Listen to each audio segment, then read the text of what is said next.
Hyderabad metro rail టికెట్ల రేట్లు పెరుగుతున్నాయా? ప్రయాణికులపై metro భారం పడనుందా? సామాన్యులకు మెట్రో ప్రయాణం ఖరీదు కానుందా? ప్రభుత్వ అనుమతి లేకుండా ఎల్ఎన్టీ మెట్రో ఛార్జీలు పెంచొచ్చా? అసలు మెట్రో ఛార్జీలు పెంచాల్సిన అవసరం ఏంటి? ఎల్ఎన్టీ సంస్థ ఏం చెబుతోంది?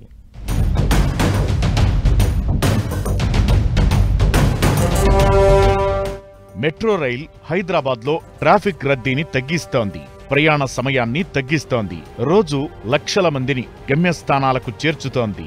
హైదరాబాద్ మెట్రోలో ప్రస్తుతం 10 రూపాయల నుంచి 60 రూపాయల వరకు టికెట్ రేట్లు ఉన్నాయి. ఇప్పుడు ఛార్జీలు పెంచాలని భావిస్తోంది ఎల్ఎన్టీ సంస్థ. మినిమం 20 రూపాయలు, మాక్సిమం 80 నుంచి 90 రూపాయలు పెంచాలని భావిస్తోంది. హైదరాబాద్ మెట్రో ఛార్జీలను సవరణ చేసేందుకు కేంద్ర పట్టణాభివృద్ధి మంత్రిత్వ శాఖ అదనపు కార్యదర్శి సురేందర్ కుమార్, రాష్ట్ర మున్సిపల్ శాఖ ప్రత్యేక ప్రధాన కార్యదర్శి అరవింద్ కుమార్, రిటైర్డ్ జస్టిస్ శ్యాంప్రసాద్తో కమిటీ ఏర్పాటు చేసింది ప్రభుత్వం. ఈ కమిటీ ప్రయాణికుల నుంచి అభిప్రాయాలను సేకరించింది. క్షేత్రస్థాయిలో పర్యటించి పలు అంశాలపై స్టడీ చేసింది. అందరి అభిప్రాయాలను తీసుకుని ప్రభుత్వానికి 2023లో నివేదిక అందించింది. కానీ గత ప్రభుత్వం మెట్రో రైల్ టికెట్ ధరలు పెంచేందుకు నిరాకరించినట్లు సమాచారం.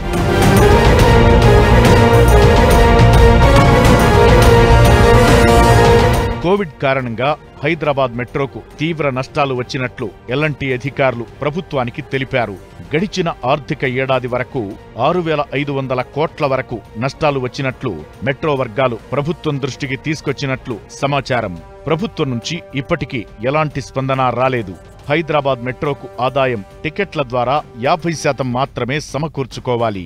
మిగిలిన దాంట్లో 45% మాల్స్ వంటి వ్యాపారాలు, 5% వాణిజ్య ప్రకటనల ద్వారా రాబట్టుకోవాలని ఒప్పందం.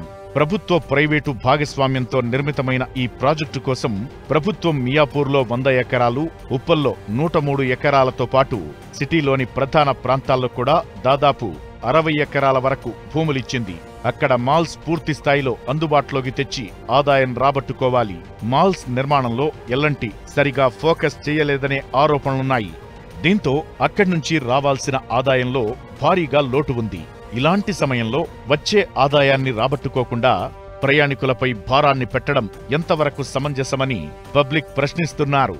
వాస్తవంగా మెట్రో రైల్ నష్టాలు వస్తే జనం మీద ఎందుకు ఛార్జీలు పెంచాలి? టికెట్ ఆదాయంలో ఎక్కడ లోటు లేదు, పెరుగుతుంది. ఎందుకంటే ప్రయాణికుల సంఖ్య 5 లక్షలు దాటింది, దాని తగ్గట్టుగా ఆదాయం కూడా వస్తుంది.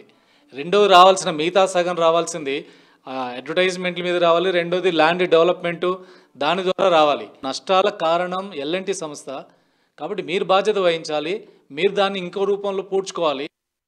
ప్రకటనల గురించి తగిన ఆదాయం రావడం లేదనేది మెట్రో వర్గాల భావన. దీంతో టికెట్లపై వచ్చే ఆదాయంపై ఫోకస్ చేయాలని నిర్ణయించింది. ప్రస్తుతం ప్రతిరోజు 5 లక్షలకు పైగా ప్రయాణికులు మెట్రోలో ప్రయాణిస్తున్నారు. పీక్ అవర్స్ లో అయితే మెట్రో ఎక్కడానికి, దిగడానికి తీవ్ర ఇబ్బందులు పడాల్సి వస్తోంది. అయినా మెట్రో అధికారులు రద్దీకి తగ్గట్లుగా సౌకర్యాలు కల్పించడంలో విఫలమవుతున్నారని ఆరోపణలు ఉన్నాయి. బోగీలు పెంచితే ఎక్కువ మంది ప్రయాణాలు చేస్తారు, ఫలితంగా ఆదాయం పెరుగుతుంది. కానీ మెట్రో అధికారులు ఆ ప్రయత్నాలు చేయడం లేదు. టికెట్ల రేట్లు పెంచాలనే భావనతో ఉన్నారు. ఇప్పుడు ప్రభుత్వంతో సంబంధం లేకుండా మెట్రో అధికారులు ఛార్జీలు పెంచవచ్చా అనే అంశంపై క్లారిటీ రావాల్సి ఉంది. రాష్ట్ర ప్రభుత్వం, కేంద్ర ప్రభుత్వం కోరుతున్నాం. ఇప్పుడు ఛార్జీలు పెంచాలి అని ఖచ్చితంగా పెంచుతామని చెప్పి వాళ్ళు మాట్లాడుతున్నారు. దాన్ని 2 ప్రభుత్వాలు కూడా తిరస్కరించాలి. ఇప్పటికే భారంగా ఉంది. ప్రజల ఇబ్బందులు, ప్రయాణికుల ఇబ్బందులు పట్టించుకోవట్లేదు ఎల్ఎన్టీ సంస్థ. మరి దాన్ని బోగీలు పెంచమంటే పెంచరు, దాన్ని ఇంకా ఫ్రీక్వెన్సీ పెంచమంటే పెంచరు. ఎక్కడెక్కడ వీలైతే అక్కడక్కడ ఎల్ఎన్టీ సంస్థ ఆదాయం పెంచుకునే ఆ రకంగా జనాన్ని నుంచి భారం వేసే ప్రయత్నం చేస్తుంది.